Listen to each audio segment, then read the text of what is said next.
Rocking star Yash హీరోగా వస్తున్న toxic టీజర్లోని ఒక శృంగార సన్నివేశం ఇప్పుడు సోషల్ మీడియాలో పెద్ద చర్చకు దారితీస్తున్న సంగతి తెలిసిందే.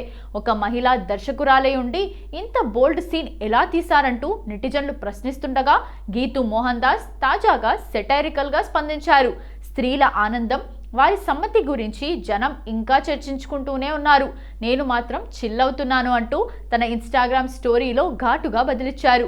ఆ సీన్ కేవలం శృంగారం మాత్రమే కాదని, అది స్త్రీల స్వేచ్ఛకు మరియు వారి మనోభావాలకు అద్దం పట్టే అంశమని ఆమె పరోక్షంగా పేర్కొన్నారు. అలాగే ఆ సన్నివేశంలో ఉన్న నటి పేరు బీట్రీస్ బాచ్ అని, ఆమెను తన సిమెట్రీ గర్ల్ అని గీతూ పరిచయం చేశారు. అయితే గీతూ మోహన్ దాస్ స్పందనపై సోషల్ మీడియాలో భిన్నమైన వాదనలు వినిపిస్తున్నాయి. గతంలో సినిమాల్లో మహిళలను అశ్లీలంగా చూపించడంపై పోరాడిన గీతూ ఇప్పుడు తన సినిమాలో ఇలాంటి దృశ్యాలు పెట్టడం ఏంటి అంటే దీన్ని బట్టి ఆమె ద్వంద్వ వైఖరికి నిదర్శనమని కొందరు విమర్శిస్తున్నారు. వేరే వాళ్ళు తీస్తే బూతు, మీరు తీస్తే సినిమానా అంటూ కొందరు యూట్యూబర్లు అలాగే నెటిజన్లు సూటిగా ప్రశ్నిస్తున్నారు. మరోవైపు రామ్ గోపాల్ వర్మ వంటి వారు ఆమె ధైర్యాన్ని మెచ్చుకుంటుండగా ఇది పెద్దల కోసం తీసిన సినిమా అని, అందుకే ఇలాంటి సీన్స్ తప్పవని ఆమె అభిమానులు సమర్థిస్తున్నారు.